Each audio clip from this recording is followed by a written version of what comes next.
Redmagic has a new gaming phone. It is called the Redmagic 11 Air, and it is a slimmed down version of their Pro models, and it still retains some of those cool features like a cooling fan, vapor chamber, and those gaming triggers at the top. And those are 520 hertz, so they're very responsive to touch. It is powered by the Snapdragon 8 Elite. We've got a 6.85-inch OLED screen that goes up to 144 hertz and a 7,000 milliamp hour battery, 12 gigabytes of RAM and 250 gigabytes of UFS 4.1 storage is the starting out base model, and it is priced at $499 US or 499 euros. And you're seeing this review. I think it's a great value gaming phone if that is your main focus, gaming. The Redmagic 11 Air does start at $499 US for the global version, 499 euros, but we do get included here our 80-watt charger. We'll charge that 7,000 milliamp hour battery in 42 minutes of my testing, Type-C to Type-C cable, and this right here, which is a case. Now, it's a hard-style clear plastic case that you can see has this frosted finish to it. So the phone's weight, it's good. It's not bad at all at 207 grams. The thickness is 7.85, which is thinner than most flagships.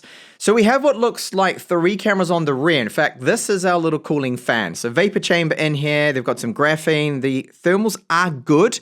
Throttling is one of the best I've seen with this chipset. It is excellent, and I'll get onto some figures and benchmarks soon in this review, and that's the exit vent, so that's where the hot air is going to come out, and it actually does make a difference. Now, we've got volume up and down, power button, and you'll find that when you press this button that the location is not bad, it's good. The fingerprint reader, it's not too low like some brands. I mean, it could be about there, but it's all right. Now, this is an optical fingerprint reader. Understandable, ultrasonic's a bit more expensive, so they didn't use that.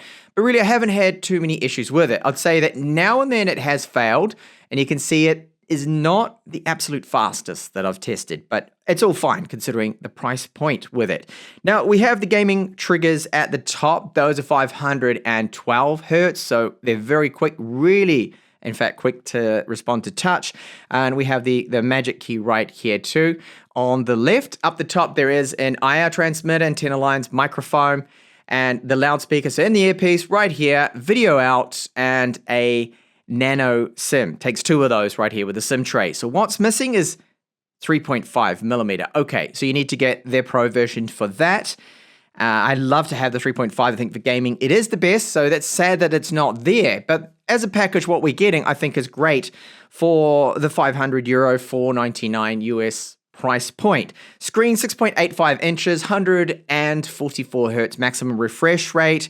And it looks really stunning because there's no ugly cutout. However, under display camera, 16 megapixels, offers very poor video quality. Very, very bad. It looks like there's a big smudge over the lens. That's normal because the camera has to look through those pixels. If you're not too fussed about taking selfies, then this is the phone for you. But I love the fact that the screen is flat, the bezels are nice and small, and overall, it is a very nice screen that we do get with this model. So it's OLED, and it's 1200p, and up to 1800 nits.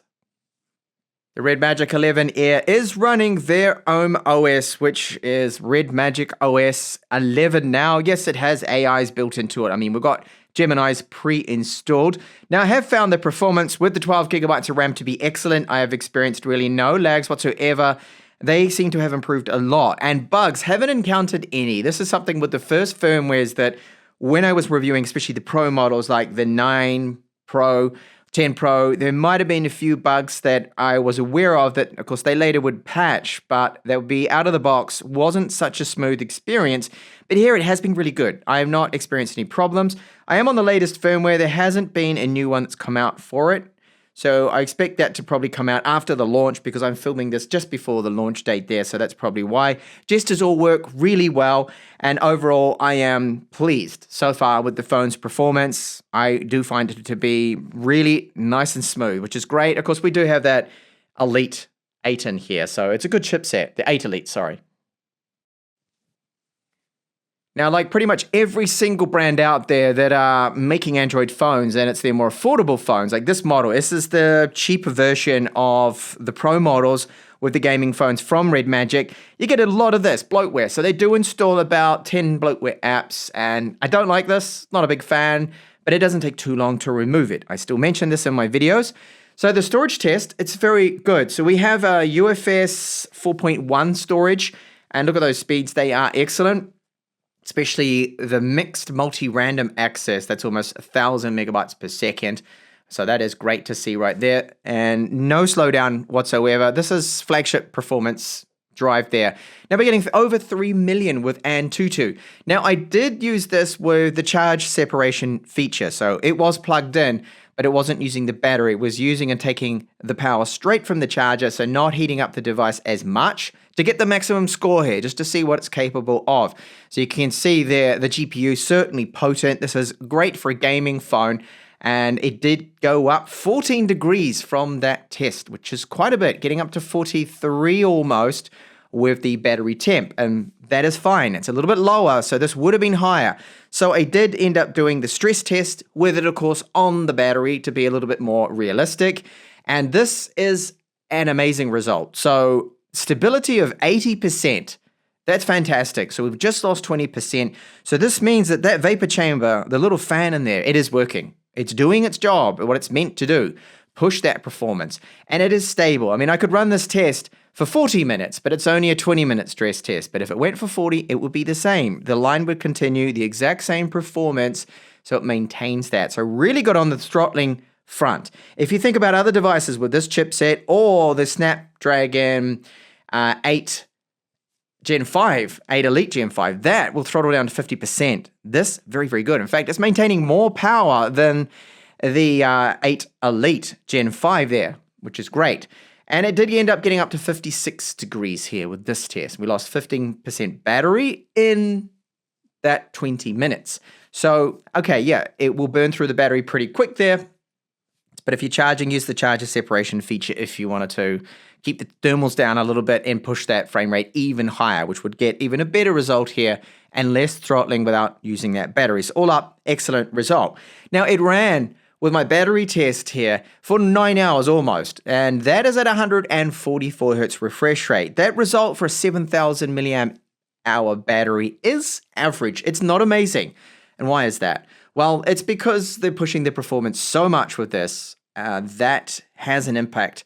So they're just really going for maximum performance. Battery life is okay. I won't say it's amazing. I expected it to be a little bit better here. Now, if you do lower the refresh rate, you can probably end up squeezing around 10 hours out of this, which is making it then quite good. And it will definitely last a day. And if you're gaming, around about 4 or 5 hours, depending on the game. Charge time for the 7,000 milliamp hour battery is 42 minutes in my testing at that 80 watts. So voice calls on the phone, very good from the earpiece. Sounds just like any other flagship would. Haptics are okay. I mean, it's not the worst I've tested, nor is it the best. Same for the loudspeakers. They are really loud, but I wouldn't call them ultra high quality. They're not really that bassy. There's no bass. They're quite flat. I mean, there's a little bit of bass, but the sample I'll give you right now, non-copyright songs for obvious reasons here, you'll be able to hear that the volume is really good. It comes out super loud, which is great. But yeah, this is the bass. It's lacking a little bit.